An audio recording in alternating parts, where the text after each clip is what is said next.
Recordad que si queréis tuitear sobre el Congreso, el hashtag es Comdig15. Como sabéis, el título de esta mesa redonda es Identidad y Privacidad Digital, y para hablar de ello contamos con Lorena Cano, Francisco García Huy y Lorenzo Cotino.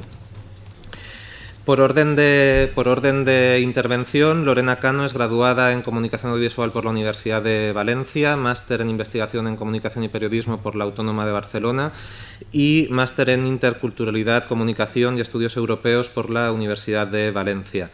Actualmente está realizando su doctorado y forma parte como investigadora de los grupos de investigación Mediaflows y Science Flows sobre comunicación política en Internet y periodismo científico. Francisco García Huy, licenciado en Publicidad y Relaciones Públicas por la Universidad de Alicante, ha realizado su tesis doctoral que acaba de depositar sobre control y privacidad en el ciberespacio, uso de las cookies. Ha realizado estancias de investigación en Tartu y en Düsseldorf y está especializado en marketing online, redes sociales y posicionamiento web. Por último, Lorenzo Cotino es catedrático acreditado del Departamento de Derecho Constitucional de la Universidad de Valencia y magistrado del TSJ, además de coordinador de la red Derecho TICS, y ha escrito o coordinado más de 100 artículos y 200 ponencias o comunicaciones sobre diversos ámbitos como seguridad y defensa, educación y, especialmente, por la parte que nos interesa para esta mesa redonda, libertad en Internet, administración y gobierno abierto. Empezamos la mesa redonda por Lorena Cano, que nos va a presentar los resultados de la encuesta sobre privacidad digital que realizó a estudiantes de periodismo y de comunicación audiovisual de las universidades públicas valencianas.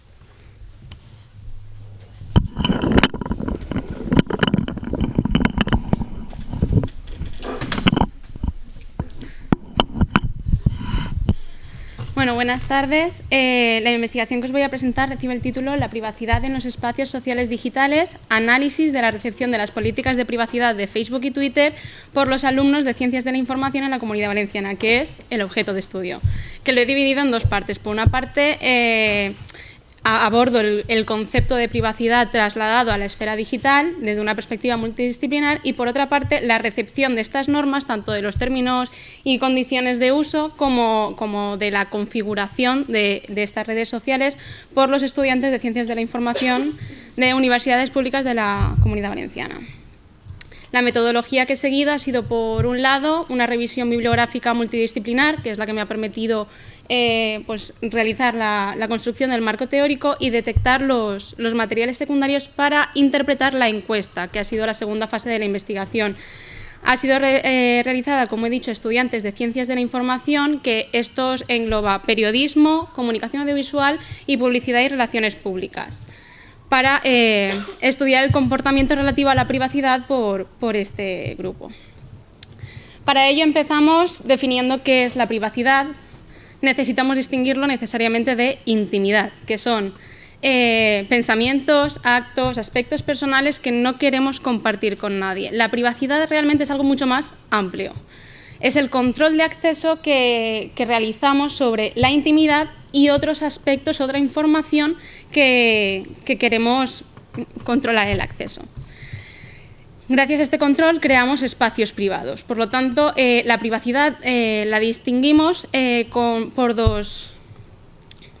distinguimos como dos barreras. Por un lado es esa barrera, es esa herramienta que nos permite que nuestras cosas íntimas sigan siendo íntimas, y luego también es esa barrera que nos permite controlar el acceso a información en general relativa a nosotros del público. Vale, partiendo de esto, en Internet, ¿qué pasa con la privacidad? ¿Existe la privacidad?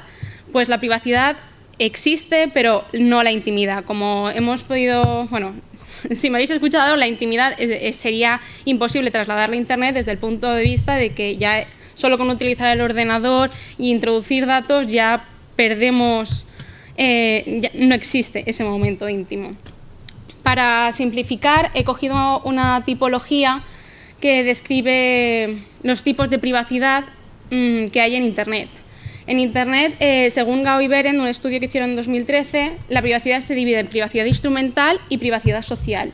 La instrumental es aquella en la que proveedores de servicio, empresas, gobiernos, a través de herramientas de minería de datos, recaban información. Si habéis estado en las mesas de esta mañana, cuando comentaban que se sabía el tiempo que estaba el usuario en una noticia, a dónde iba después de consumir esa noticia, todo eso es una privacidad que realmente no depende del usuario, es instrumental, viene intrínseca en la red. Y luego está la social, que sí que es el control del usuario sobre quién, cómo, cuándo una persona tiene acceso a los contenidos que él ya previamente ha publicado. Actualmente nos encontramos en un estado de desprotección y esto se debe principalmente a 3 factores. La infraestructura, que es lo que comentaba, de que realmente solo con entrar en Internet ya vamos dejando un rastro, ya se nos puede seguir. La legislación, que bueno, supongo que lo comentará Lorenzo después, pero bueno, considero que está anticuada porque data de 1995 y de 2002 a nivel europeo, luego por lo tanto es lógico que siempre vaya por detrás, pero no está, por así decirlo, al día.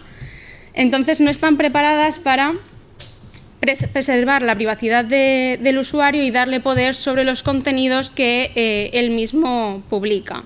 Y luego, por supuesto, el tercer pilar sería la falta de conciencia de los ciudadanos de esta pérdida de control conforme entran en la red. ¿Y al futuro qué le parece este estado? Pues aquí es donde entráis en juego vosotros, que la mayoría sois estudiantes de periodismo, porque me interesa saber, aparte de que obviamente sois las personas que tenía más cerca para preguntar qué tipo de control realizabais en la red, considero que sois el grupo indicado porque creo que sois o deberíais ser los más sensibilizados. Esto se debe a que, bueno, pues por vuestra vocación o por la carrera que habéis elegido vais a tratar la información y en el futuro vais a ser los que toméis cambiéis o no, y toméis decisiones sociales y empresariales respecto a este tema. Entonces, no solo supone la opinión de estudiantes de periodismo, sino también nos sirve como un poco de perspectiva de futuro. La muestra a la que encuesté está compuesta por 398 alumnos de un grado de Ciencias de la Información, que se traduce en 2 clases de cada universidad pública valenciana. La división sería 99 alumnos de Comunicación Audiovisual, 207 de Periodismo y 92 de Publicidad y Relaciones Públicas. Los de Periodismo sois mayoría, entre otras cosas, porque, bueno, Ciencias de la Información son 3 ramas, hay 4 universidades públicas, doblamos Periodismo. La división según el número de redes sociales, como podéis ver en pantalla, me salía que todos estaban presentes o en Facebook o en Twitter, excepto un 2%. Y bueno, la mayoría, un 82%, tenían cuenta en Facebook y en Twitter. Si esto lo comparamos con un estudio generalista que se hizo en España justo en este año, en 2015, este estudio decía que el 82% de la población es usuaria de redes sociales. A mí me sale que vosotros, el 98% sois usuarios. Luego, por lo tanto, eso también me confirma que estáis presentes en las redes y que vais a suponer un cambio en el futuro, para bien o para mal. Luego, participantes en redes sociales, más detallado, el 94% de la muestra tenía perfil en Facebook y el 85% en Twitter. Los resultados más relevantes del estudio. ¿Leéis las políticas de privacidad antes de aceptar y formar parte de la red? Pues bueno, solo un 6% de los usuarios de Facebook encuestados y solo un 4% de Twitter leyeron, o eso me dijeron, todos los términos y condiciones de uso antes de aceptar y ser parte de la red social.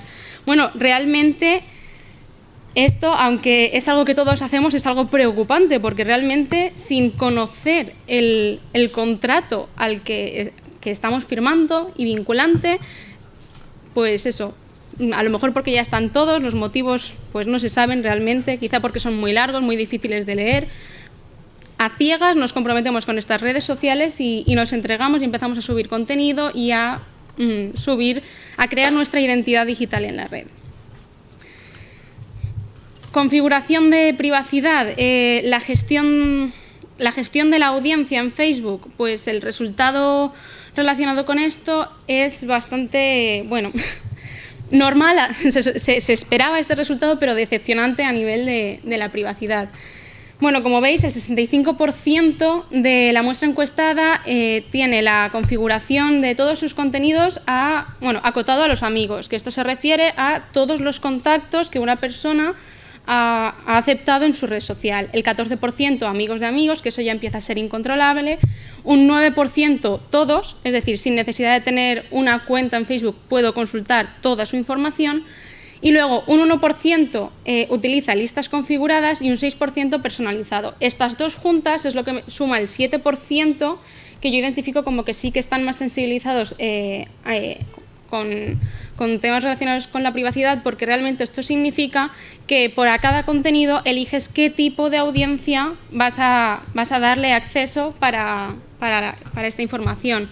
Que, bueno, al fin y al cabo, pues se trata de eso, porque hay varios estudios que confirman que no somos conscientes de la audiencia que tenemos hasta que no recibimos el feedback. Ese momento en que te da el like, no sé, una amiga de la familia y dices, bueno, pues sí, ha visto mi foto de cuando estaba de fiesta, no sé qué. Realmente la gestión de la audiencia no se tiene muy en cuenta en este tipo de redes. En el caso de Twitter nos encontramos más o menos lo mismo, aunque aún así aquí lo que destaca es que, siendo como es Twitter, que se espera que sea realmente público, que no está pensada para subir información personal, pues es un 12% el que sí, aún así, sí que restringe los tweets y solo elabora su lista de audiencia. Vale, entonces, una vez tenemos estos datos de qué tipo de configuración aplican a sus cuentas, pasamos a la siguiente pregunta, que es si han tenido la necesidad de eliminar contenidos propios, es decir, borrar pasado, o eliminar contenidos ajenos. Porque, claro, la identidad digital, como se lleva diciendo a lo largo de toda la jornada, no solo se compone con lo que nosotros emitimos de nosotros mismos, son las fotos que te etiquetan, los comentarios que te aluden a ti. Vale, pues en el caso de Facebook decían que, bueno, no podemos ver realmente una opinión definida, están las dos opciones muy igualadas en cuanto a eliminar contenido propio, pero en cuanto a eliminar ajeno ya se decanta más a que sí que ha habido esa necesidad de desetiquetarse, de hacer lo posible para que eso no sea relacionado conmigo. En el caso de Twitter cambia un poquito. En el caso de los tweets elaborados por el propio usuario, la mayoría gana la no necesidad de eliminar estos contenidos, pero quizá también hay que tener en cuenta que la recuperación de contenidos en esta red social no es igual que Facebook, no tiene una biografía a la que puedes ir hace 3 años, qué fotos tenía, que no es lo mismo. En Twitter realmente, al ser cronológico y estar todo el rato apareciendo una noticia tras otra, el buscar en el pasado de una persona cuesta un poco más, aparte de que creo que es 2 años o un número en concreto de tweets, todo lo anterior se elimina, o sea, no de la empresa, pero sí del acceso público. Vale, entonces tenemos registrada la necesidad. Ahora, ¿cuántos han pasado a la acción? ¿Cuántos realmente han llegado a denunciar un contenido que querían eliminar relacionado a su identidad digital? Pues en el caso de Facebook tenemos que solo lo han hecho un 31% de la muestra encuestada, y en el caso de Twitter un 25%. Que bueno, podría ser, realmente es un margen considerable, pero aún así no es tanto como las personas que tenían la necesidad de eliminar el contenido. Y luego que hayan pasado a la acción son menos, realmente casi la mitad. Eso era en cuanto a Facebook y Twitter, pero luego también el cuestionario profundizaba en aspectos generales relacionados con la privacidad. Y encontramos que cuando le preguntábamos si había una pérdida de control de la información que se publicaba en redes sociales, si creíais que cuando subíais una foto, un comentario a internet, perdíais el control de lo que estabais publicando, la mayoría me dice que sí, que obviamente no podéis controlar eso. Y la siguiente era, entonces si existe una pérdida de control, ¿eso condiciona los contenidos que subís a la red? Efectivamente, o sea, esto es coherente. Otra cosa es cuando abres y ves qué tipo de contenido consideran privado o público, pero bueno. los resultados relacionados cuando les preguntábamos a si las políticas de privacidad, tanto de Facebook, Twitter como de cualquier red social o página web que visitas, son suficientes para proteger al usuario, tenemos una mayoría del 57% que dice que no son suficientes, pero también en este caso lo que más me llama a mí la atención es que hay un 33% que no sabe, no contesta. Obviamente ya habíamos visto que no se leían los términos y condiciones de uso, pero es que tampoco tienen una opinión formada al respecto. No es algo que les preocupe. Respecto a la recolección de información sobre el usuario que realizan las empresas de redes sociales, les preguntábamos si esto podía ser perjudicial, si el hecho de que Facebook tenga tanta información sobre mí o Twitter o, no sé, cualquier tipo de empresa que pueda ir recolectando información sobre nosotros, la mayoría, con un 63%, respondía afirmativamente. Somos conscientes de que esto antes o después pues, nos puede estallar.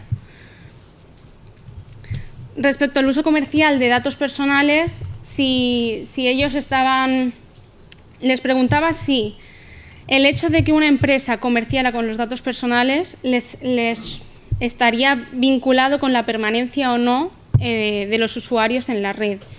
Pues la mayoría decían, con un 62% decía que obviamente si se comerciaba con sus datos se irían, pero bueno, habíamos dicho que solo un 2% no tenía redes sociales, entonces pues eso es un poco contradictorio y también demuestra esta falta de conocimiento o de preocupación por entender el funcionamiento de estas redes sociales.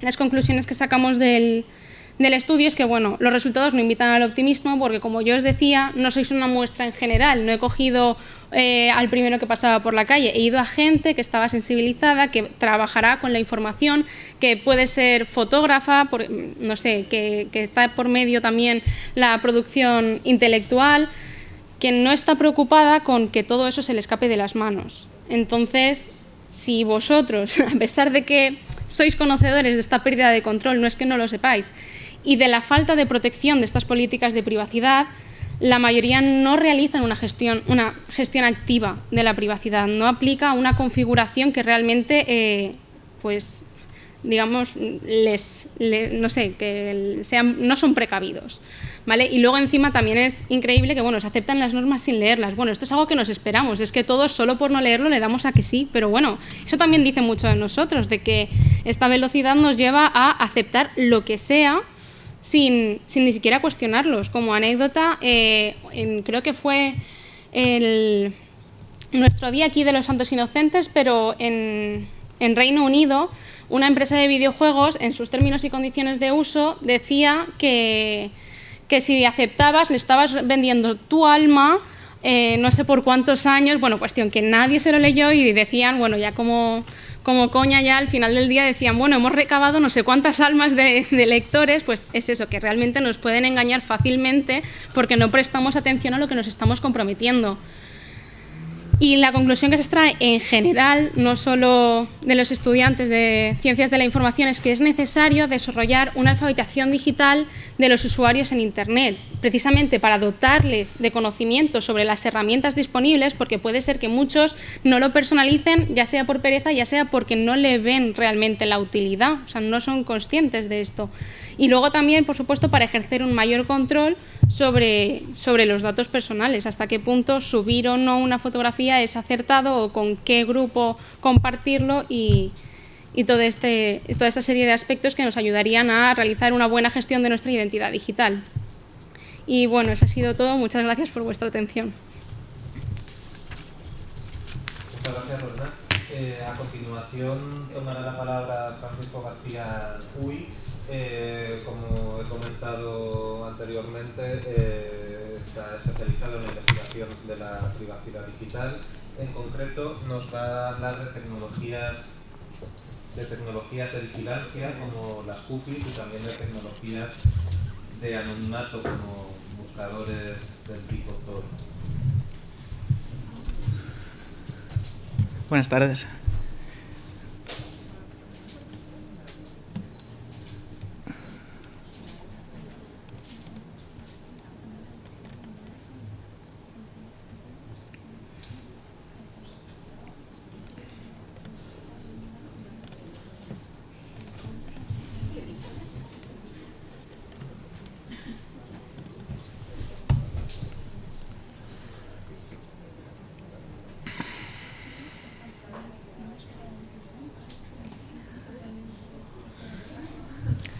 Buenas tardes. Quería agradecer antes que nada a la organización por invitarme a este congreso. Yo voy a hablar de vigilancia y de anonimato, un poco para seguir en la línea de lo que comentaba Lorena.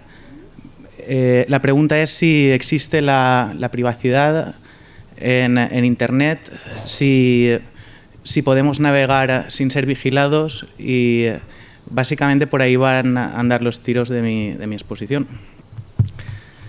Esta página web que pongo para empezar es a tiempo real.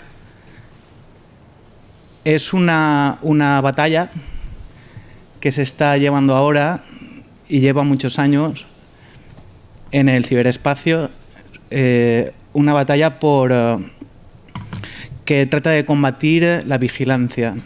Es los ataques D2D, ataques coordinados que se están llevando a cabo ahora, ataques hackers de un lugar al otro del continente. Podemos entrar a esta página en cualquier momento del día y veremos cientos de este tipo de ataques coordinados, ¿no? Quería poner esta pantalla para empezar, porque estos ataques son anónimos y veremos pues qué sentido tienen, el porqué de esto, y vamos a ver hasta qué medida pues la vigilancia puede ser peligrosa en el ciberespacio, ¿no? Bueno, antes de llegar al momento en el que estamos hoy en día, me gustaría repasar un poco algunos conceptos básicos sobre qué es el ciberespacio, qué es Internet, en qué se basa su arquitectura. Voy a intentar hacerlo rápido. Internet es una arquitectura que se basa en el hipertexto. El hipertexto, como sabéis, son los enlaces entre páginas web. Internet es una red de nodos interconectados a través de enlaces, que son los hipertextos. El hecho de que sea una arquitectura basada en el hipertexto significa muchas cosas. Toda tecnología lleva una ideología en sí, la ideología de sus creadores, y la ideología de la gente que estuvo en la creación de Internet a finales de los años 60, a pesar de que muchas veces se nos diga lo contrario, era una ideología de la libertad. Eran un grupo de académicos, informáticos, empresas de la nueva economía que querían construir un sistema en el que todo el mundo tuviera las mismas oportunidades para comunicarse, donde la transmisión de información fuera libre, multidireccional, descentralizada, combatir los sistemas autoritarios. Esa era la ideología intrínseca a Internet en su nacimiento. Veremos cómo esa ideología, desde los años 70 hasta nuestros días, ha ido pervirtiéndose, ha ido renovándose. Una de las cosas principales que tiene Internet es que funciona prácticamente como un organismo vivo y es capaz de reformularse, es capaz de rehacerse. Cuando el sistema pues parece que va a desaparecer, se reformula y sale algo nuevo, ¿no? Como decía, Internet, la arquitectura de Internet se basa en el hipertexto, que son unos cuerpos de textos conectados sin eje primario de organización. La batalla entre la vigilancia y la privacidad va a ser una batalla que va a tener dos ejes, en mi opinión. La primera va a ser intentar por un lado reivindicar la libertad que significa el hipertexto y por el otro intentar coaccionar este tipo de libertad e intentar capar el hipertexto. Este será el primer eje. El segundo eje será una batalla por el dominio del código, el dominio del lenguaje de Internet.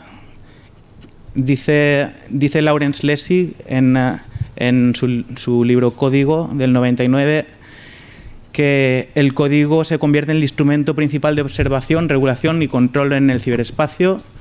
Tiene una máxima conocida que es: el código es la ley y quien domine el código dominará el ciberespacio. Entonces, esta batalla entre vigilancia y privacidad tiene dos ejes: dominar el hipertexto y dominar el código. Quien consiga estas dos cosas dominará el ciberespacio. Internet, como decía, tiene una larga historia. Probablemente Tim Berners-Lee, en el año 90, que fue el creador de la World Wide Web, como sabéis, fue el que hizo que Internet pasara de ser una herramienta limitada a reductos académicos a expandirse por todos los continentes, ¿no? Tim Berners-Lee, que a su vez había basado esta tecnología en teorías anteriores, como un aparato que se llamaba Memex, ideado por un tal Vannevar Bush, que funcionaba a base de placas, todo muy rudimentario. La ideología en la que se basaba Berners-Lee, a lo que quería llegar Berners-Lee cuando creó la World Wide Web, era en crear algo que intentara ser lo más parecido posible al funcionamiento del cerebro humano. El cerebro humano, como sabéis, bueno, yo no soy ningún experto en este tema, pero funciona a través de sinapsis neuronales que la información se codifica y se decodifica a través de lo que podríamos decir hiperenlaces. Y bueno, en realidad esto es una imagen del 2005 una representación de lo que los nodos y conexiones que hay en Internet. Y esto es una representación también actual de los últimos estudios que están estudiando las conexiones neuronales en el cerebro, en particular en el córtex, ¿no? Como veis, pues bueno, la idea que se perseguía era crear algo similar al cerebro humano.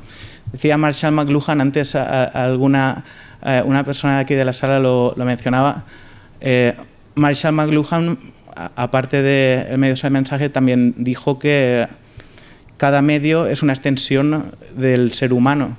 Con lo que se pretendía con Internet era lograr una extensión del ser humano, lograr una extensión, una base de cerebros coordinados, ¿no? Algo así.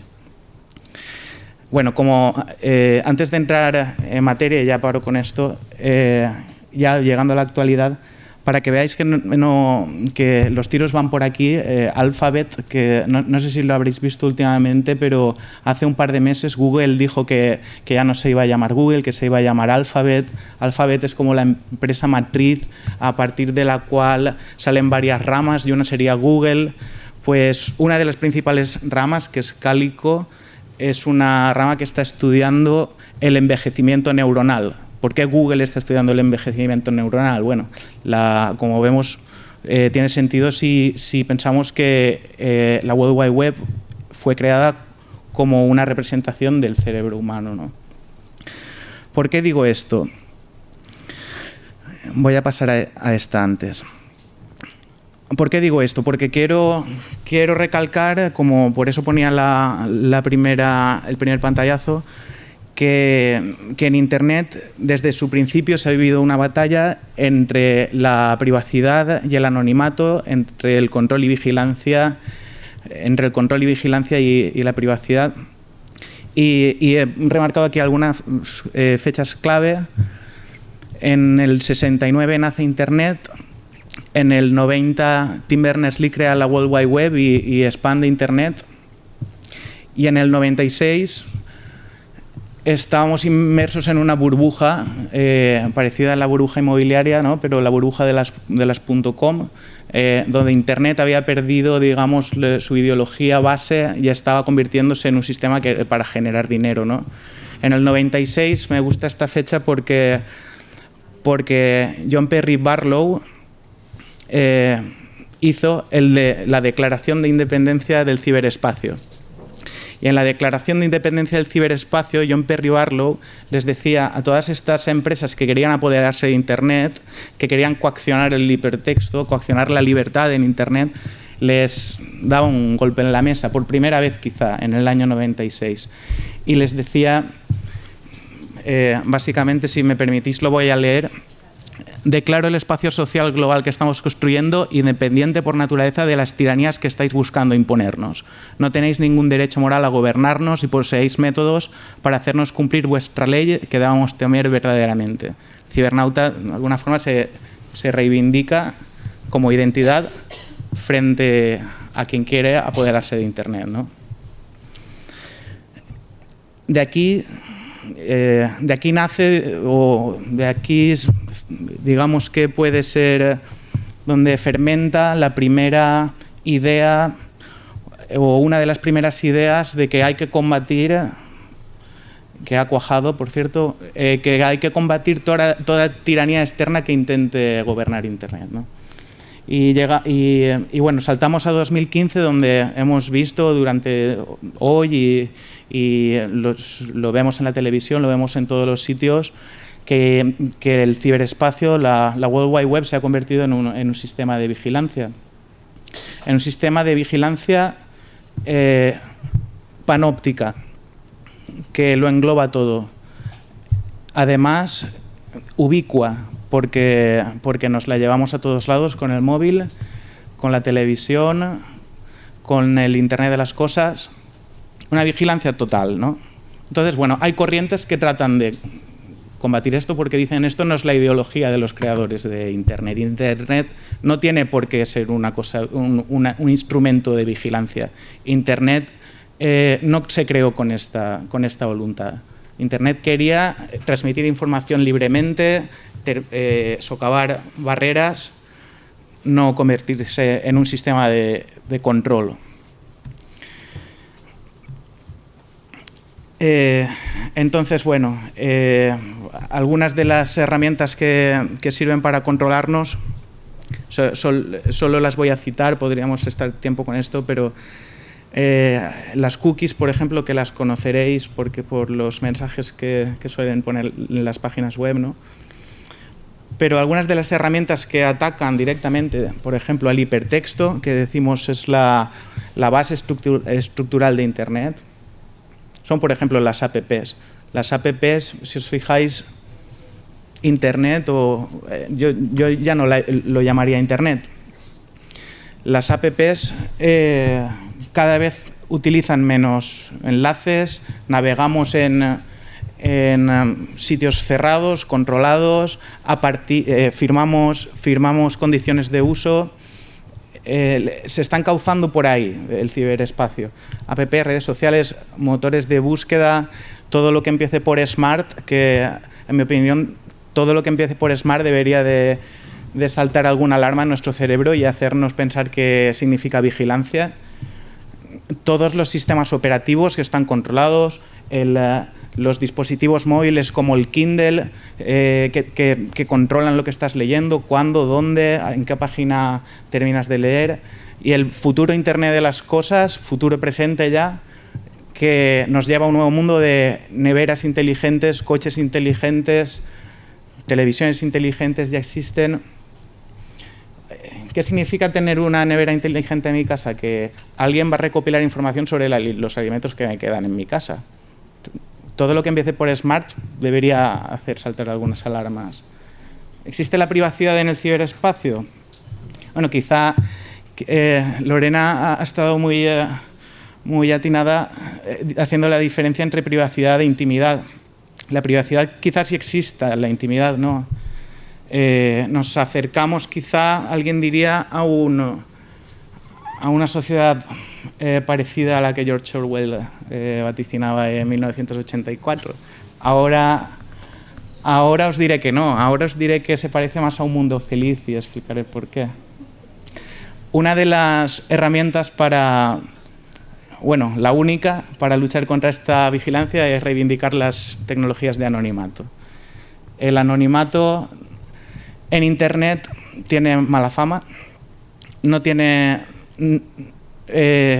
hay muchos intereses en hacer pensar que el anonimato es sinónimo de delincuencia, pero nada más lejos de la realidad. Anonimato es simplemente no quiero que me vigilen en Internet, no hace falta. no hace falta que me vigiléis. De hecho, Castells lo dice, las tecnologías de control pueden contrarrestarse con tecnologías de la libertad, refiriéndose a tecnologías de anonimato. Castells habla de tecnologías de la libertad. Y bueno, y el hacktivismo, ¿no? Lo que veíamos en la primera página web, donde veíamos los ataques que se están haciendo cibernéticos. El hacktivismo encarnado, quizás representado con mayor fortuna por el grupo Anonymous, aunque no necesariamente. Yo soy consciente de que la máscara y toda la parafernalia y toda la dramaturgia, la puesta en escena de Anonymous es muy llamativa para los medios de comunicación. Entonces, bueno, la máscara, hace un año salió la policía con una máscara de Anonymous, hemos detenido a Anonymous. Os dejo algunas citas aquí que creo que expresan mejor que yo lo que quiero comunicar. La primera es de El hombre invisible, la novela El hombre invisible. Un hombre invisible es un hombre poderoso y eso hace que se tenga miedo, por ejemplo, a Anonymous o a los grupos de hacktivismo que trabajan desde el anonimato. El hombre es menos sincero cuando habla en su nombre, dale una máscara y te dirá la verdad. También el miedo a la verdad a veces es importante, ¿no? Esto lo dijo Oscar Wilde. Y bueno, Julia Kristeva, que estudió a nivel semiótico el discurso carnavalesco y todo lo que representa la máscara. Y bueno, la máscara en sí representa pues la falta de respeto a la autoridad, ¿no? Bueno, aquí esta diapositiva la pongo un poco como ejemplo, ¿no? Uno de los lugares en los que opera Anonymous en los que podría operar Anonymous o en los que podría utilizar cualquiera de vosotros para navegar de manera anónima y por tanto libre en el ciberespacio sería a través del navegador Tor. El navegador Tor, que también tiene muy mala prensa porque da acceso a la mal llamada Deep Web, y todo lo que oiréis en la prensa sobre la Deep Web es que es un lugar de sicarios, contrabandistas, maleantes de todo tipo. La Deep Web, y podría ser cierto esta imagen donde dice que el 96% de la web es Deep Web, quiere decir que no está indexada por los motores de búsqueda. Cualquier página, base de datos que no esté indexada por Google es Deep Web. Entonces, bueno, por supuesto, hay sitios en los que se cometen delitos, pero el término Deep Web y el estudio, el único que hay es del año 2000, simplemente indica que es una página que no está indexada por Google y que por tanto no se puede monitorizar, ¿no? Os animo a instalar y a probar el navegador Tor. Podéis navegar también por la web normal y las cookies no tendrán vuestra información. Como decía, no vamos a un gran hermano, yo diría, vamos más bien a algo parecido al mundo feliz, y aquí me gusta mucho citar a Neil Postman, de la escuela también de Toronto, de Marshall McLuhan. Yo sé que esto va en contra de todas las teorías que dicen que en el PowerPoint no hay que poner mucha letra, pero me parecía adecuado citarlo tal cual.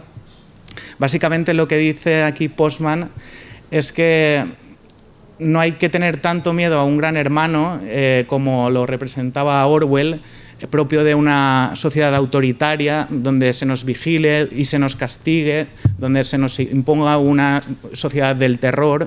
No hay que tener miedo a eso porque contra eso estamos preparados. Hay que tener miedo más a la distopía que explicaba Aldous Huxley en Un mundo feliz. Amaremos a aquello que nos vigila. La droga Soma en el mundo feliz ejerce de mecanismo de control. No es necesario controlar a la gente irá a las tecnologías que le controlen. Esto Neil Postman lo decía con respecto a la televisión, pero me parece que tiene más vigencia que nunca. leo un poco, pero bueno, lo podéis encontrar en... El libro se llama Divertirse hasta morir. Lo que Orwell temía eran aquellos que pudieran prohibir libros, mientras que Huxley temía que no hubiera razón alguna para prohibirlos debido a que nadie tuviese interés en leerlos. Orwell temía a los que pudieran privarnos de información. Huxley, en cambio, temía a los que llegaran a brindarnos tanta que pudiéramos ser reducidos a la pasividad y el egoísmo. En definitiva, creo que deberíamos estar más alerta a las tecnologías que nos prometen felicidad a cambio de nuestra privacidad. Muchas gracias.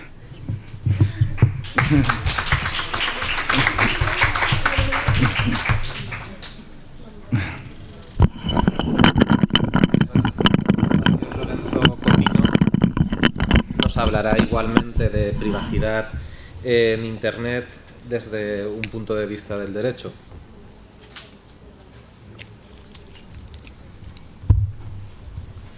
Bueno, muchas gracias. Muchas gracias a todos los compañeros de la mesa y sobre todo pues a Guillermo, que lleva ya 7 años organizando este evento y además pues contando conmigo en alguna de las ocasiones, y yo, pues como dice la canción, si tú me dices ven, pues lo dejo todo, salvo que tuviera clases, que entonces tendría que cambiarla ahora. Bien, y me invitan además para hablar de un tema que sinceramente pues trabajo bastante, temas de protección de datos, privacidad y de libertad de expresión en Internet, cuestiones desde el punto de vista de derecho. Yo, siendo las horas que son, pues les diría, como soy de derecho, acomódense bien, que voy a hablar bastante aburrido, pero voy a hacer un sobreesfuerzo. Estoy acostumbrado a hablar a gente que no es de derecho y espero poder cumplirlo, y sobre todo que no tengan que acudir, que no tengáis que acudir al teléfono móvil para whatsappear o mirar a ver qué hacen. Entonces, a ver si lo consigo. Y es difícil porque vamos, muchos de los temas ya han salido. Yo les dije ponerme, aunque estaba en primer lugar en la mesa, ponerme en último lugar, y así pues de todo lo que no hablen, pues hablaré libremente de una cosa o de otra en estos 20 minutos que me han dado. Sí que diré que desde el punto de vista del derecho, que a los que no son del derecho, pues a veces pueden tener una falsa impresión de que hay una línea clara entre lo que es legal y lo que es ilegal, pues yo llevo más de 15 años dedicándome especialmente a la materia de nuevas tecnologías, y a los congresos en los que nos reunimos, pues les suelo llamar congresos de alcohólicos anónimos, porque normalmente el primero, el que sale, el que tiene que exponer, más que dar soluciones, lo que sale a exponer en público son todos los problemas que hay jurídicamente para abordar estas materias. Y lo cierto es que si de los juristas se espera alguna claridad, alguna certeza para saber qué cosas se pueden hacer y qué cosas no se pueden hacer, pues lo cierto es que está todo muy embrollado. Las normas no son en absoluto claras, no suelen ser en absoluto actualizadas, por lo general, aunque hay excepciones, y además ya nos encargamos nosotros de interpretarlas para que no queden en ningún modo claras, para dar certeza, pues en este caso, pues a periodistas, a comunicadores y a otros sectores. Bien, yo no me resisto a dar también algunas cifras, porque la verdad es que los seres humanos pues somos incoherentes en muchos ámbitos. Entonces pues entonces muchas de las cifras de estos datos que Lorena ha presentado, pues a veces pues demuestra, pues decimos que estamos muy preocupados, pero al mismo tiempo pues, nadie vela por sus perfiles, todos damos que sí a aceptar a todo.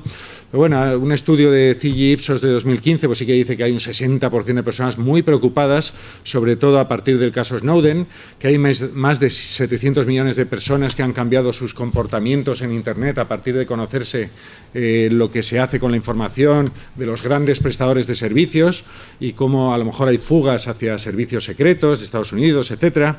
En el ámbito europeo se hace un eurobarómetro todos los años y uno de ellos está dedicado a nuestra percepción de la privacidad. En el del 2015, pues sí que el 92% de la población europea pues dice que es necesario que demos nuestro consentimiento para que los demás puedan manejar datos sobre nosotros, pero al mismo tiempo también un 60% acepta que es que no hay otra alternativa, porque a todos nos gusta el SOMA, del que hablaba nuestro compañero, ¿verdad? Pues está muy bien todo esto, no hagamos esto, pero yo estoy seguro que tú tienes instaladas todas las APPs del mundo y que no te lees la privacidad. Y no te acuso a ti porque formas parte, como yo, de ese 97%, 93% de los que lo hacemos. Porque, al fin y al cabo, aunque lo leamos, lo único que haremos es preocuparnos y darle a aceptar. Sí que es cierto que hay países, Austria, Alemania, en Europa, pues tienen mucha más percepción de la privacidad y actúan de conformidad a esta percepción más que en los países latinos. Sí que en el ámbito del terrorismo hubo una encuesta ya, unos estudios sociológicos de la Agencia Irlandesa de Protección de Datos que distinguía a 3 grupos. Decía el grupo de los minoritarios, ahí los llamaban los libertarios, pues son los grupos activistas para preservar nuestros derechos en Internet, en nuestros usos en Internet, frente pues, al control que se hace en principio para prevenir la amenaza terrorista, siendo que hay 2 grupos que son los mayoritarios que ahí calificaban como los autoritarios, en el sentido de la población que dice yo confío en mi gobierno y si está investigando será para perseguir a los que hacen cosas malas, yo no tengo nada que temer porque hago cosas buenas, y la mayoría pues son básicamente ignorantes y confiados. Y lo cierto es que esto no parece que vaya a variar, sino a incrementarse, y el grupo de los libertarios pues parece que cada vez quedan más arrinconados. En Aragón también ha habido estudios sobre la percepción de protección de datos en España. Resumiré algunos datos, pero vamos, básicamente es que la mayoría de los usuarios no somos plenamente conscientes del valor de los datos que estamos dando o permitiendo que se utilicen. Y así podríamos seguir algunas percepciones. Yo recordaría que en el mundo ya somos 3.000 millones de usuarios de Internet desde diciembre del año pasado. Hay más de un 75% de la población que está en Internet en España y que además, pues entre los jóvenes, entre los que ya no me encuentro felizmente, y digo felizmente, me gustaría ser joven, pero es que como hoy en día todo el mundo quiere ser joven, pues yo, pues mira, tengo 43 años y no soy joven, ya no soy tan joven, pero decía, entre los más jóvenes, pues se dice que se accede a Internet a la semana unas 1.500 veces a través del móvil, pero los datos esos eran de hace 2 años y ahora los últimos es que hay unas 1.400 veces que todas las personas miramos el teléfono móvil. Yo sí que estoy, aunque no sea joven, entre ese grupo de cada 6-7 minutos miro a ver si ha caído algo. Y esto, pues ciertamente, pues es ese soma que además nos quita esa capacidad de concentración. Y en todos estos temas, pues al fin y al cabo, lo que aquí corresponde, más que dar datos, es que cada vez que hacemos esto estamos dando nuestros datos a alguien.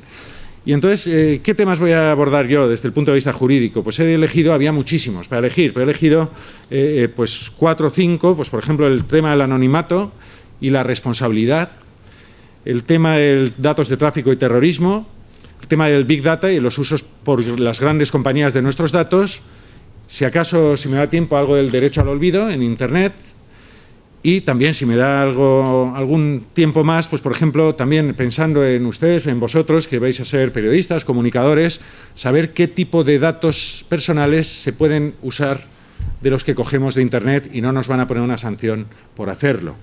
Bien, respecto del anonimato, tiene muchísimos flecos, muchos puntos de vista para abordarlo. Yo sí que recordaría, pues ahí se ha mencionado hace un momento la Declaración de Independencia del Ciberespacio. Eso forma parte de una época que yo le llamo los hippies, los románticos de Internet. Eran unos auténticos ingenuos que pensaban que Internet era un espacio libre, que era el lejano oeste donde se podía hacer de todo.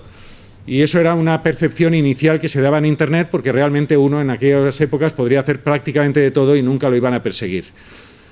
Lawrence Lessig, que también ha sido mencionado, les pegó un tirón de orejas a estos libertarios de Internet para decirles que si de verdad se quiere un Internet libre, hay que pelear porque el código de Internet, ese conjunto de software libre con el que utilizamos para acceder a Internet, sea software que garantice, entre otras cosas, el anonimato.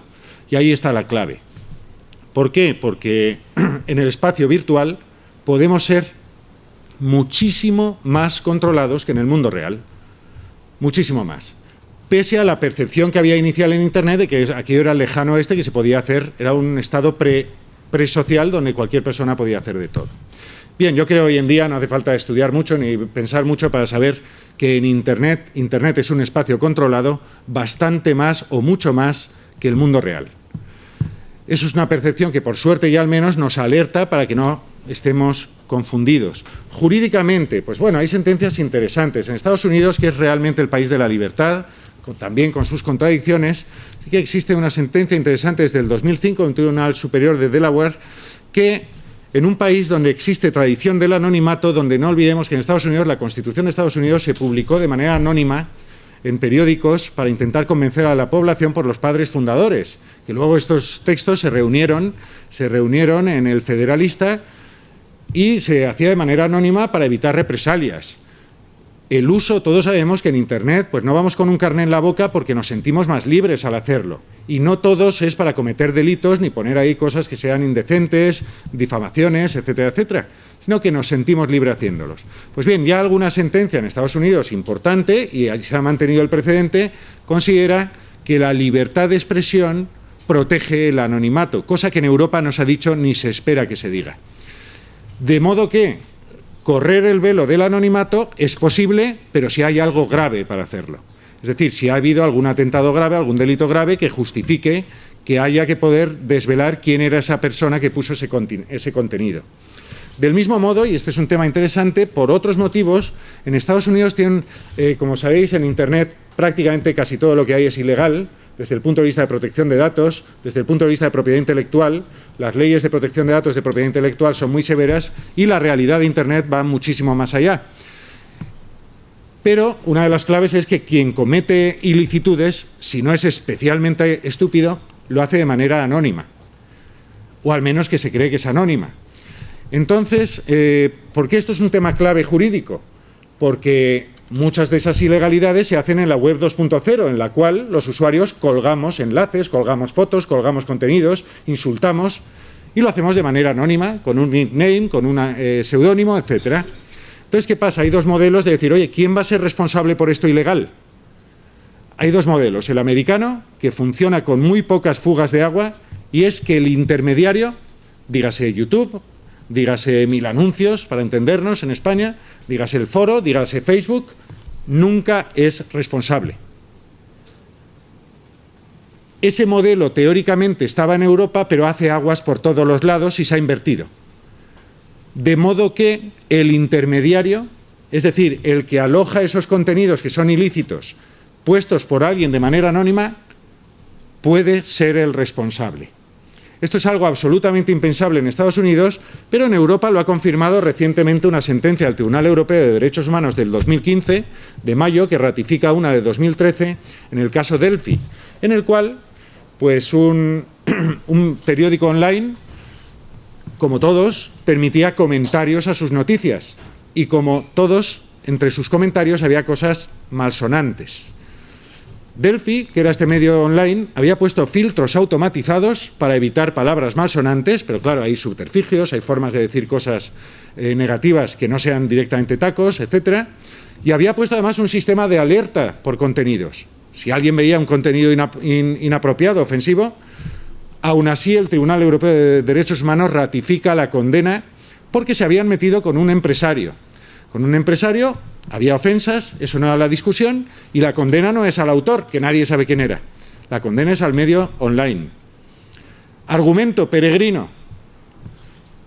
El periódico online podía prever que era un tema polémico sobre el cual pueden llegar a decirse cosas malsonantes, con lo cual no puso todos los medios disponibles para controlar constantemente todos los comentarios de sus autores. Lo único que salva esta sentencia del 2015 de la gran sala del Tribunal Europeo ratificando la anterior es que al menos en la sentencia de 2015 modela y dice que esto solo vale para los medios online. Y uno dirá, ¿qué narices es un medio online? No tenemos ni idea. Pero básicamente es para decir, bueno, esto no vale para YouTube, esto no vale para Facebook, esto no vale para Twitter, porque si no, apaga y vámonos. Esta doctrina se ha aplicado en España también, de otra manera, con la doctrina de las cartas al director. Las cartas al director, por la cual, pues, ese anacrónico espacio ya bastante rancio que queda por ahí en los periódicos, no es responsable el periódico siempre que identifique al autor de ese espacio. Pero claro, si esto lo proyectamos para Internet, se hace muy difícil. Bien, quería haber consumido 5 minutos, ya estoy casi en 13, así que pasaré a otro de los temas. Pero insisto, estamos ante un modelo en el que el anonimato en Europa parece que no esté especialmente protegido. El anonimato se puede ver desde muchos puntos de vista, pero medidas antiterroristas, datos de tráfico, es decir, no me estoy refiriendo obviamente a los datos de nuestro uso de los medios tecnológicos, de Internet, de aparatos móviles, y los datos, no el contenido de nuestras comunicaciones, pero sí el hecho de que haya habido una comunicación, un correo electrónico, un WhatsApp, no el contenido, pero sí el hecho de que haya habido, todos esos datos son retenidos. Desde el 11M en España y sobre todo desde el 7 de julio en 2005, creo que fue en Londres, o 2006, se adopta la Directiva Europea de Retención de Datos del 2006, que se transpone en cada país. Hay una ley para retener todos los datos en España durante un año. Todos los datos de todo tipo de comunicaciones por cualquier operador de telecomunicaciones. El año 2000, luego viene el caso Snowden, hay una especial sensibilidad por estos temas, de qué pasa con estos datos, y entonces pues esta sensibilidad llega a los jueces del Tribunal de Justicia de la Unión Europea.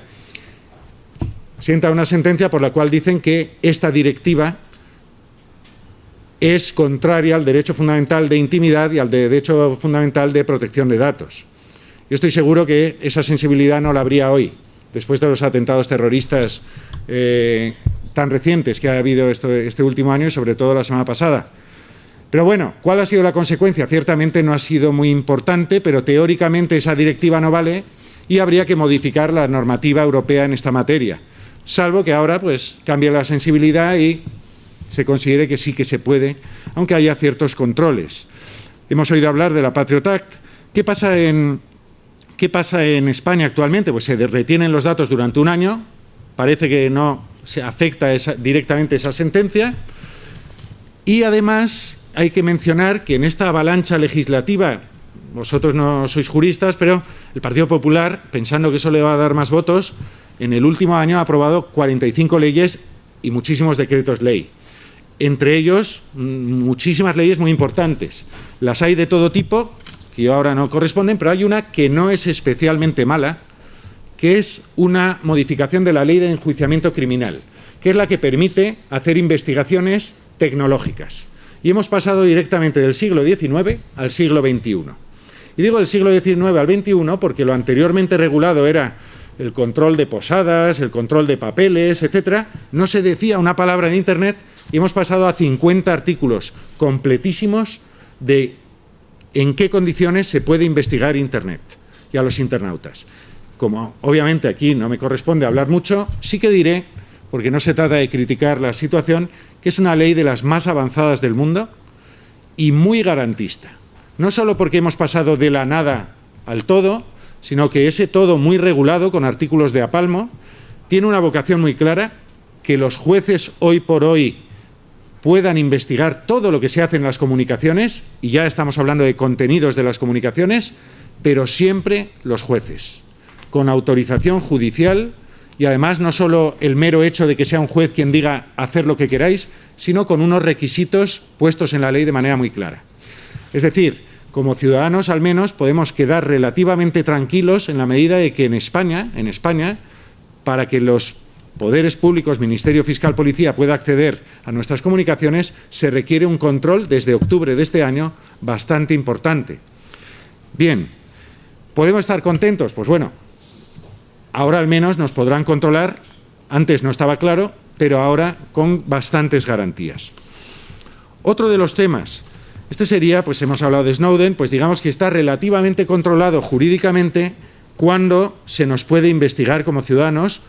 Sí que comentaría, por cerrar el tema del terrorismo, que antes de estos atentados en Francia, en septiembre de este año entró en vigor una ley acordada como consecuencia de los anteriores atentados, por los cuales se permite el control de Internet sin intervención judicial.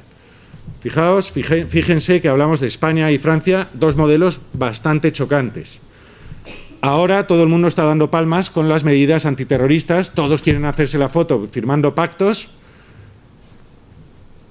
Lo cierto es que si seguimos la estela de Francia, que a lo mejor no hay otra salida, pero yo soy ciertamente escéptico, nos quedaríamos sin estas garantías como la de la ley que se acaba de aprobar en España, que es una ley bastante garantista. La ley francesa para temas de terrorismo permite intervenciones de comunicaciones sin intervención judicial, antes de estos atentados, y ahora aún la quieren cambiar la Constitución para que haya más facilidad para hacerlo. Bien, estaba diciendo el tema de datos, acceso por poderes públicos para controlarnos, pero quizá el mayor riesgo, este Orwell del que nos hablaban, este mundo controlado, a través del SOMA, que también nos hablaban, yo creo que el mayor riesgo no es por los poderes públicos, que lo es por los privados. Entonces, ¿qué sucede? Que aquí entra, por ejemplo, normativa de protección de datos, que gira en el modelo europeo gira sobre el consentimiento. Y esto suena muy bien, suena a derecho fundamental estupendo, pero claro, sobre una realidad inexistente. Pasar todo por el consentimiento en materia de protección de datos y en general en privacidad es un error, porque en esto somos niños y no dejaríamos a nuestros niños que dijeran irse con el lobo feroz con su consentimiento. Aquí lo que se necesita es regulación y control. Más que haya mucha gente que se lea las políticas de privacidad, que nunca está mal, es que haya quien vigile que esas políticas de privacidad sean adecuadas. Y en España se vigila, por ejemplo, releí hace un momento, mientras estaba oyendo la intervención, que Google tiene una sanción de 900.000 euros, lo más alto que ha puesto nunca la Agencia de Protección de Datos. Pero Google hace así, con 900.000 euros. No gusta. Lo que le molesta a Google es que más allá de 900.000 euros, que me imagino tampoco les gustará tirarlos, pasárselos a la Agencia de Protección de Datos, es que le haga mala prensa. Y probablemente ninguno de ustedes, casi ninguno, se habrá enterado de esa sanción por sus políticas de privacidad. Es decir, que los grandes, pese a que hay mecanismos, hay un futuro reglamento de protección de datos que entre sus sanciones estipula no sanciones que ya pueden sonar a mucho, sino un tanto por cien sobre la facturación. Eso ya pica. Que le digamos a Google que un 3% de su facturación si no cambia su política de privacidad. Pero claro, ese reglamento europeo de protección de datos lleva 5 años y no sale. Y no sale, entre otras cosas, porque es la norma europea que más tiempo está labrándose y que, según los documentales, más presiones ha tenido jamás para aprobarse. ¿Por qué? Porque está afectando no solo a los grandes prestadores, sino también a los que están ahora haciendo acopio. Estamos en fase de acopio de Big Data, de datos masivos, por estos prestadores y por otros. A quien le interese estos temas, y ahora ya ciertamente voy concluyendo, a quien le interese estos temas, pues hay un documento bastante interesante de la Comisión Federal de Telecomunicaciones de Estados Unidos del 2014, haciendo propuestas legislativas que serían muy suaves para Europa, pero un intento de regular algo a quienes están haciendo acopio de todos nuestros datos, que es el auténtico petróleo que dicen del siglo XXI. Como pueden imaginar, pues nadie ha cogido ese testigo y no hay ninguna regulación. ¿Qué es lo que va a suceder? Pues que el día que haya una regulación de quién, cómo, qué se puede hacer con los datos masivos, llegará tarde. Ya se habrá conquistado América, ya se habrán posicionado las grandísimas empresas de uso de masivos de datos y esa normativa, pues probablemente llegaremos a sanciones de 900.000 euros para quienes están dominando todo el mercado. Para concluir, el tema del derecho al olvido es muy conocido, simplemente diré que hay una sentencia, creo que en general conocida, que supuso un avance, para que vean si estamos anticuados. En el año 2014, en mayo, supimos por primera vez en Europa que la normativa de protección de datos europea, por anticuada que esté, supimos que por fin se aplicaba a Google y a Facebook y a Twitter. Por primera vez, llegan un poquito tarde. Bien, en ese caso tiene que ver con la identidad, la posibilidad que tenemos de buscar personas en Google y ver los resultados. Por resumir, la sentencia viene a dejar a que se haga una ponderación. Si la información que la persona quiere retirar de Google tiene interés público, no se retirará. Si no tiene interés público, sí que se retirará. ¿Cómo se mide esto? ¿Quién lo va a medir? En primer lugar, Google. Se le hace una petición muy fácil por Internet. Si no estamos conforme, podemos ir a la Agencia de Protección de Datos y en 15 días nos da una respuesta que obliga a Google a quitar o no. Y si no estamos de acuerdo y seguimos estando en Internet, podemos ir a los tribunales. Lo cierto, en este año que media de la aplicación de esta sentencia, es que la tendencia europea es, a mi juicio, errónea y es bastante proclive a la protección de datos, porque se está retirando información que, a mi juicio, hay que ir caso por caso, pero a mi juicio sí que tiene interés público. Hay casos que no, pero hay casos que sí que tiene cierto interés público. Y, en fin, ya me he excedido 3 minutos del tiempo que me habían atribuido. Muchísimas gracias. Gracias, Lorenzo. Bueno, abrimos el turno de palabras, preguntas, debate. ¿Alguien quiere plantear alguna observación, alguna pregunta respecto al contenido de la mesa redonda?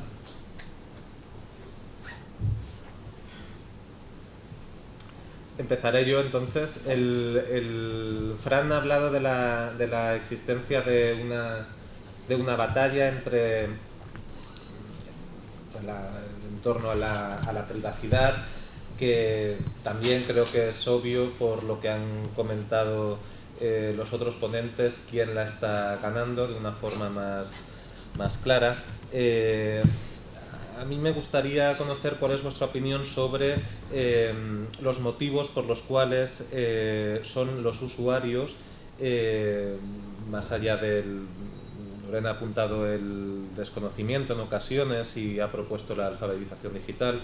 Lorenzo ha apuntado a la dirección de la necesidad de una modificación de la regulación. ¿Cuáles son los motivos por los cuales los usuarios ceden, abdican de su responsabilidad, de la responsabilidad de proteger sus propios datos y los ceden en principio sin ninguna contraprestación?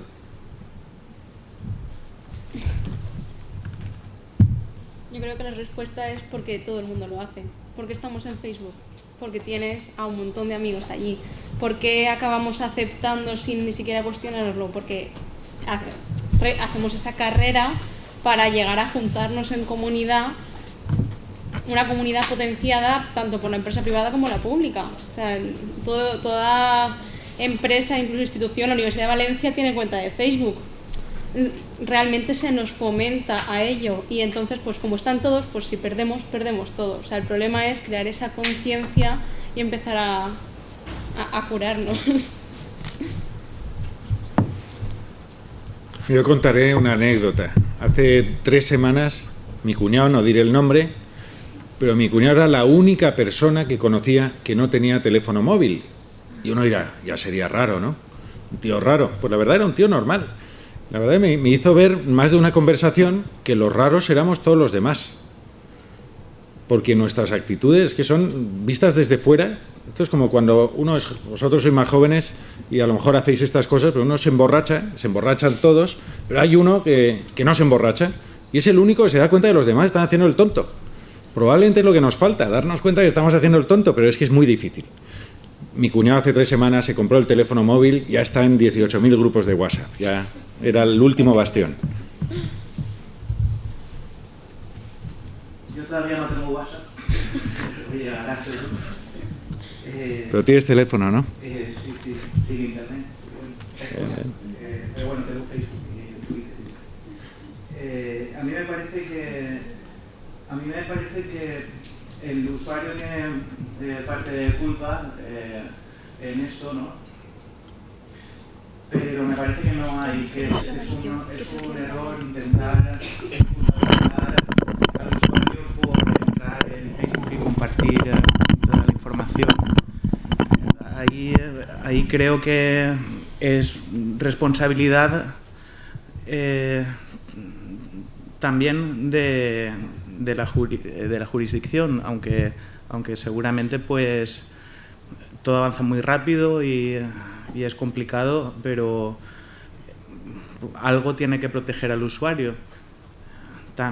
También la formación, ¿no? No se da formación al respecto. A nadie nos han enseñado cómo utilizar Facebook. Lo hemos utilizado y ya está. Yo recuerdo que antes sí que a lo mejor te enseñaban a utilizar Excel, ¿no? Pero nadie nos enseña a utilizar Instagram o Twitter. Ahí también creo que hay una cierta responsabilidad, no solo del usuario que debe aprender, sino también de las instituciones que deben enseñar. Podríamos considerar entonces que es la propia necesidad de socialización digital la que obliga en la práctica al usuario a realizar esa cesión, en ocasiones sin estar informado ni siquiera protegido. ¿Hay alguien que quiera realizar alguna consideración a raíz de esto? Este es un comentario, me has hecho un consejo. Yo diría, bueno, consejos, deberíamos utilizar mecanismos de anonimato como Tor. Yo diría, cuidadín. Yo doy clases en Burjasot, tengo un alumno que es el usuario de Tor, de la Deep Web, todas estas cosas. Cuidadín, ¿por qué? es un buen camino para que seas investigado por la NSA y otros servicios secretos. Es decir, usarlo, pero tener cuidadito. Me explico. Si es un mecanismo para el anonimato, es una buena vía detectar quiénes usan esto, porque no son muchos, para detectar que es, para entendernos rarito. No digo que esté mal el consejo, pero ojo, ojo. Si no quieres aparecer en listas de especial seguimiento. Bueno, antes que aparecen listas de perfiles de target de marcas publicitarias, a lo mejor sí.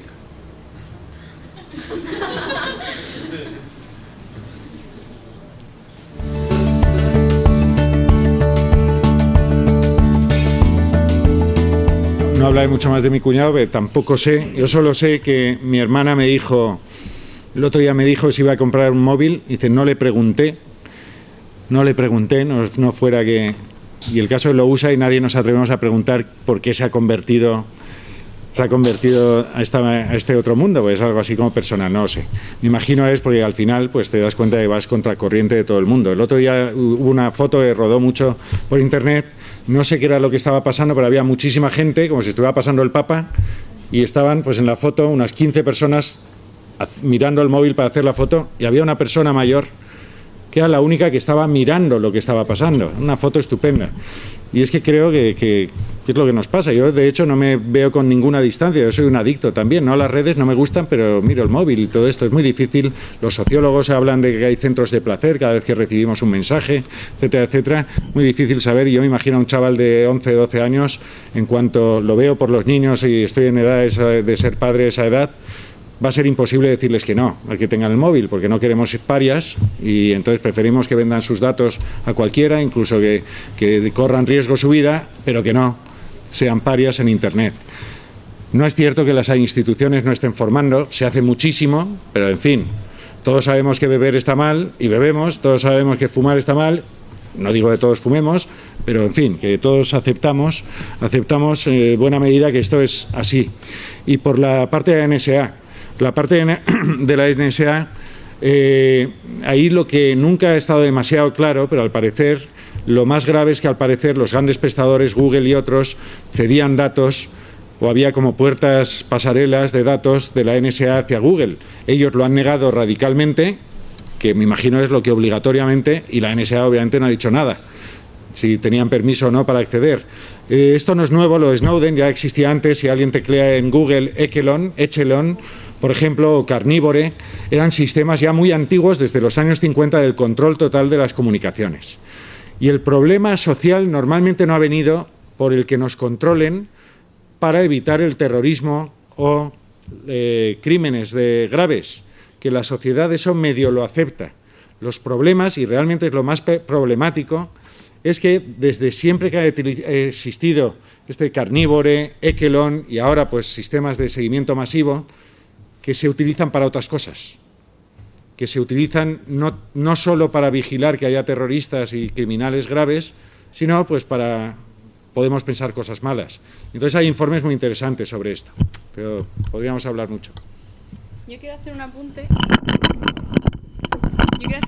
respecto a lo de Tor, porque, bueno, un libro que sí que os recomiendo es el libro rojo para hacktivistas, que fue publicado hace menos de un año por la directora de la sección de cultura del diario.es, en la que ella hace la reflexión de que si no utilizamos Tor o no utilizamos sistemas de encriptación de correos o ponemos alguna serie de barrera y de protección a nuestro entorno, si queremos ser periodistas, si queremos tener una primicia, esa primicia no va a llegar a ti si sabe que no eres seguro, si sabes si al confiarte algo, si al enviarte algo por correo, no solo pueden hackearte fácilmente. Entonces, si vosotros no protegéis no solo vuestra información, sino vuestras fuentes, acabaremos, pues eso, publicando lo que publican todos. O sea, el hecho de que todo sea tan inseguro, pues, bueno, Fran seguramente lo sabrá mejor. El Snowden se dirigió a Glenn Greenwald, creo que es el periodista que sacó todo esto a la luz, y le enviaba manuales por correo electrónico sobre cómo encriptar el correo antes de darle la exclusiva de, bueno, todo esto de la NSA, que es como porque, pues mira, pues tuvo suerte de que él se lo leyó y le hizo caso, que si no, pues sería una exclusiva que se le escapó de las manos. O sea, pero es la necesidad de proteger no solo a ti, no solo tu identidad, sino también, si sois periodistas, vuestras fuentes. Al fin y al cabo, en eso también se construye el valor del periodismo.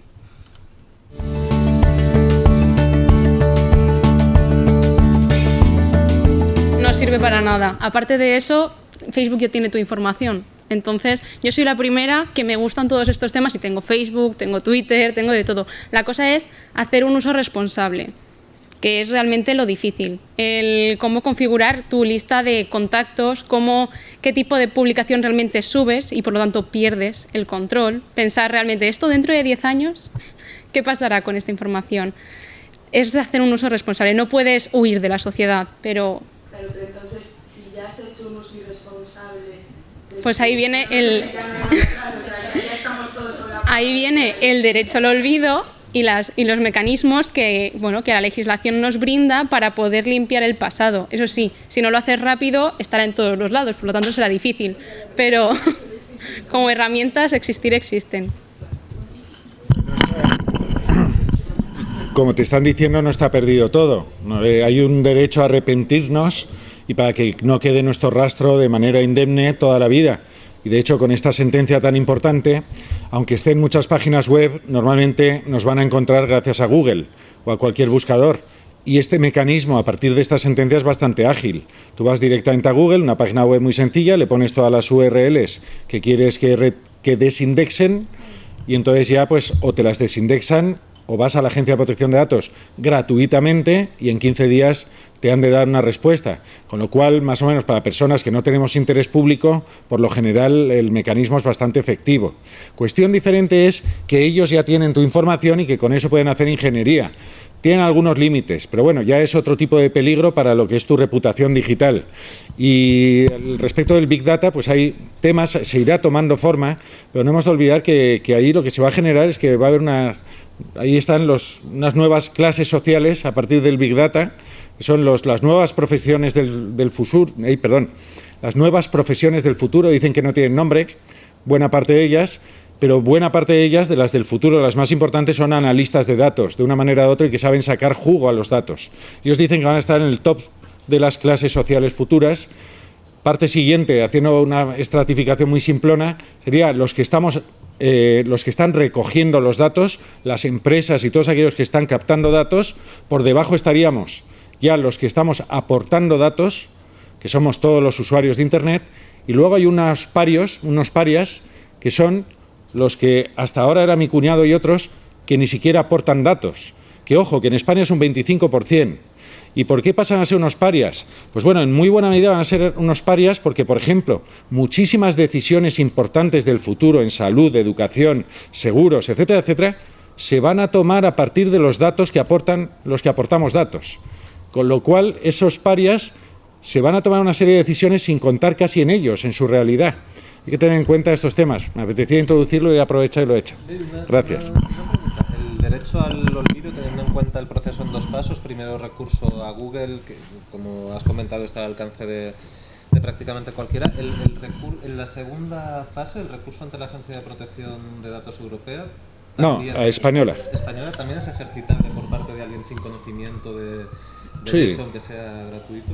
Sí, es gratuito, hombre. Hay que buscar en Internet, enterarse de que está la agencia, pero es sencillo, es muy sencillo, no necesitas abogado, no necesitas nada.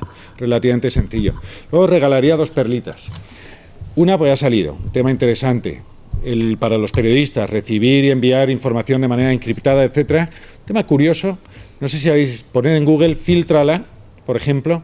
Son mecanismos futuros que van a hacer probablemente desaparecer en el futuro el derecho a no revelar las fuentes. ¿Por qué? Porque en muchos casos, en el futuro, no vamos a saber quién nos ha dado la información. Nos pueden haber enviado documentos y que tecnológicamente no sepamos quién nos lo ha enviado, con lo cual nos van a preguntar y les diremos, mire, me lo han enviado a través de aquí. Es imposible que sepa quién es. Ese es un tema interesante. Y luego, por si trabajáis periodismo, no sé si os han explicado el tema de cámaras ocultas, que el Tribunal Constitucional lo prohibió hace 3 años, Pues que sepáis que hay una sentencia muy reciente del Tribunal Europeo de Derechos Humanos que dice que cámaras ocultas sí que se pueden, pero al menos oscureciendo, pixelando la cara y distorsionando la voz. O sea que si os han explicado lo de hace 3 años del Tribunal Constitucional, que sepáis que para esto hay cambios. Hola. Mi pregunta va relacionada con la red. Y quería preguntarte sobre...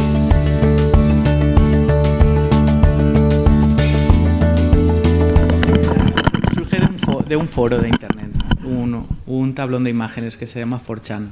No sé si lo conocéis. Hay un tablón que se llama Random, donde cualquier persona puede poner lo que quiera y es anónimo. Entonces sirvió en principio para que distinta gente que quería permanecer en el anonimato estableciera contacto. Después ya se desvió a otros canales.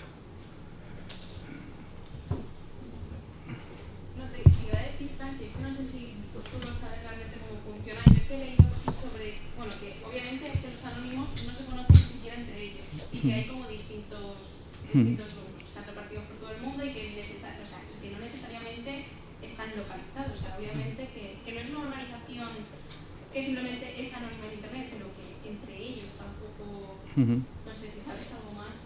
Sí, bueno, Anonymous, es cierto que hay una cierta mitología en torno a Anonymous y, como decía, pues a la prensa le gusta mucho sacar la máscara y toda la escenificación. Si me preguntaron si Anonymous son unos grandes hackers y hay que tenerles miedo porque sean unos grandes hackers, yo diría que no. Alguno habrá, pero lo que tienen es que son muchos. Son muchos y todos los ataques que hacen son por saturación del sistema, por entrar miles de personas a un sitio a la vez y saturar el servidor y tumbar la página web, ¿no? Entonces, se conocen, pues la mayoría no, hay distintos roles, hay gente que puede, por ejemplo, dejar su ordenador a disposición de Anonymous para que Anonymous actúe a través de su ordenador o a través de una red de ordenadores en la que está el suyo. Hay distintos roles. Se conocen no porque son anónimos, algunos se conocerá, pero no es la base de la forma de actuar de Anonymous. Si me dejáis, os contaría una anécdota personal que me pasó con Anonymous. En una presentación de un libro sobre la libertad de expresión en Internet participaba gente de propiedad intelectual. Entonces, en un momento dado, en la Complutense de Madrid aparecieron 3 con la careta, se la pusieron, hicieron una pregunta y luego, me acuerdo, me hice una foto con los anónimos y la tengo ahí en mi blog, un blog que está medio muerto, pero ahí quedó la cosa. Pero luego, pues yo les dije, oye, a mí estos temas me gustan, jurídicamente lo que queráis, y la anécdota es que bueno, primero la reacción de la profesora con la que presenté el libro es que quería que desaparecer cualquier foto de Anonymous. ¿Por qué? Porque a las 2 semanas salió la detención de Rubalcaba con la máscara delante como si fuera un grupo de terroristas, y estos chavales pues lo que estaban en contra era la ley Sinde, básicamente. Pero lo que pasa es que ahí hay de todo. Pero la anécdota acaba con que se pusieron en contacto un par de veces conmigo, una de ellas para contarme que 2 frikis, porque hay que ser muy friki, se habían ido a manifestarse para defender el caso de Wikileaks a la soldado Manning enfrente de la embajada de Estados Unidos. Llegó la Guardia Civil, les tomó los datos y ya les expliqué que jurídicamente sus datos iban a estar prácticamente en cualquier base antiterrorista del mundo. Y lo curioso, y acabo, ya veis, no soy de periodismo, pero me gusta esto de hablar, pero lo curioso es que yo estoy seguro que alguien de la Policía Nacional o de alguien del Estado suplantó la identidad de esos anónimos con los que yo había contactado para intentar pillarme si yo hacía algo ilegal. Porque me hacían preguntas y repreguntas, cambiaron un poco el rol de qué hemos de hacer si nos detienen, qué me recomiendas, qué no sé qué. Y yo me olía perfectamente, digo, estos quieren buscar el titular, profesor de universidad detenido, organización criminal o algo de eso. Y yo, como soy una persona muy respetuosa con la ley, nunca dije nada ilegal, pero me parece curioso y además estoy casi seguro de que fui investigado como posible vinculado a Anonymous. Yo lo entiendo en el navegador Tor, que no solo da acceso a la Deep Web, pero también da acceso a la Deep Web. La si hablamos de identidades digitales, es un juego de polis y cacos, ¿no? Nadie sabe quién es policía, nadie sabe quién es delincuente, la policía se hace pasar por delincuente, el delincuente por persona normal, entonces lo único que se sabe de la gente que hay dentro es que son unos frikis de la informática, son unos aficionados a la informática porque llegar ahí no es fácil y a partir de ahí la identidad es... cada uno puede ser lo que quiera cada día en el anonimato. Estamos hablando en esta última parte, al fin y al cabo, de un sector de usuarios de Internet muy minoritario. ¿Creéis que para un usuario de Internet tipo, si es que se puede considerar que existe un usuario de Internet tipo, le resulta posible tener una experiencia de navegación satisfactoria y una experiencia de uso satisfactorio de un Internet que cada vez es más social, tiende más hacia los medios sociales, observando todas las recomendaciones de privacidad y de anonimato? ¿Es posible tener un uso satisfactorio de Internet y al mismo tiempo anónimo?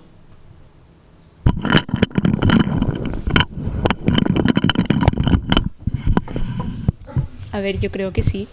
Realmente para eso está Tor y para eso están estos cortafuegos que nosotros nos diseñamos para, bueno, dentro de lo que cabe, controlar nuestro entorno disfrutando de aquello que queremos consumir en Internet. O sea, yo creo que es posible, pero necesitas ese conocimiento para... Pero está hablando de los usuarios que no tienen ese conocimiento. Tor no está... No es un... Te lo descargas como te descargas cualquier navegador. O sea, no es tampoco... popular. No necesitas... No es popular por eso, porque no se ha extendido esta cultura. Pero realmente...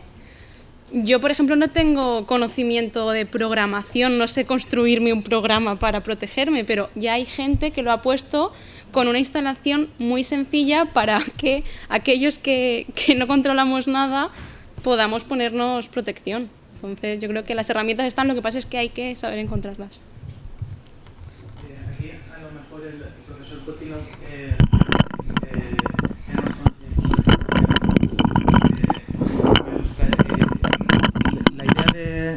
la idea de navegar por Internet y que te pierdes cosas es así. De hecho, pues no, sin cookies que luego se van a utilizar para recopilar tus datos, a lo mejor no puedes ver un vídeo en una página web. Entonces hay gente, y aquí es donde me gustaría saber la opinión del profesor Cotino, que apoya las medidas opt-in, creo que es el nombre técnico, que sería navegar sin cookies y cuando hay alguna funcionalidad de Internet que no pueda funcionar, como ver un vídeo o darle a un me gusta o ver una imagen, instalar la cookie que fuera precisa para visualizar ese vídeo, sabiendo que si instalas la cookie y quieres ver ese vídeo, pues tus datos pueden ser recopilados. Yo creo que sería una buena solución. Y me pregunta más o menos de algo sobre lo que ha hecho él la tesis doctoral, con lo cual el que sabe es él. Pero yo os diría algo muy poco jurídico. El otro día me mandaron un meme de estos, muy divertido a mi juicio, que a una gran manifestación y en la pancarta de entrada es que sí, que aceptamos todas las cookies, porque estamos hasta las narices ya de que nos lo pregunten. ¿Qué pasa? Que hay una directiva que se ha traspuesto a España, que desde que se traspuso hay sanciones de la Agencia de Protección de Datos si no se avisa de lo de las cookies, pero lo cierto es que nos da igual absolutamente todo y decimos que sí a las cookies. ¿Por qué? Porque el problema está en que la normativa hace girar sobre todo en el consentimiento y a nosotros nos importa. Cuando digo a nosotros me dirás, a mí no, ya, pero al 99,9% no nos importa. Cuando lo importante, y eso además él lo conoce de sobra, es que no todas las cookies son iguales. Cuando decimos que sí, algunas son realmente peligrosas y otras pues son funcionales, que son las que permiten que naveguemos mejor. Entonces lo que debería haber es que les vigilen para que solo pongan las pertinentes, las adecuadas y no excesivas, para que luego jueguen con nuestros datos, etcétera.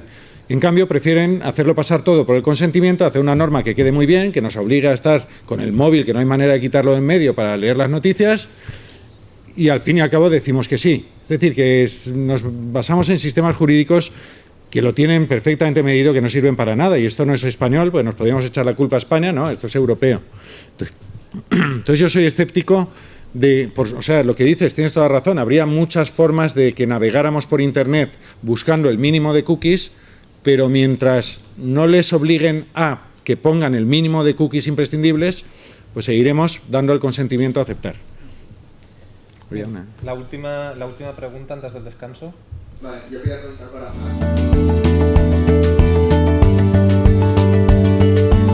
Bueno, creo que no vamos a llegar al mundo feliz porque el mundo feliz además entraba también a nivel de manipulación genética y esto que, bueno, quizá lleguemos algún día, pero bueno, de esto no quería yo hablar. Lo que yo proponía era que más allá de, basándome en Neil Postman, de la analogía con el Gran Hermano, que siempre es la que se hace, quizás sea más acertada la del mundo feliz, la de que amarás a aquello que te priva de la libertad. Eso era lo que yo quería decir. Espero que no lleguemos nunca al mundo feliz. Yo diría una cosita, y de verdad acabo muy rápido. Por ver un poquito de luz, que no todo es negativo, yo creo que en Internet, aunque esté dominado por grandes compañías, etcétera, la web 2.0 consigue bastante vigente, nos está infiltrando, por así decirlo, una serie de valores que antes eran casi inconcebibles, en materia del compartir, el hacer cosas de una manera pseudo altruista. Eso era antes casi impensable, y entonces yo creo que esto también tiene una parte en la conciencia que se genera de estos 3.000 millones de usuarios de Internet, de valores de compartir, cooperar, exigir mayor transparencia, y creo que esto es, al menos, aunque haya muchas sombras, una de las pequeñas luces que esta sociedad tecnológica nos hace, que antes era casi impensable. Muchas gracias.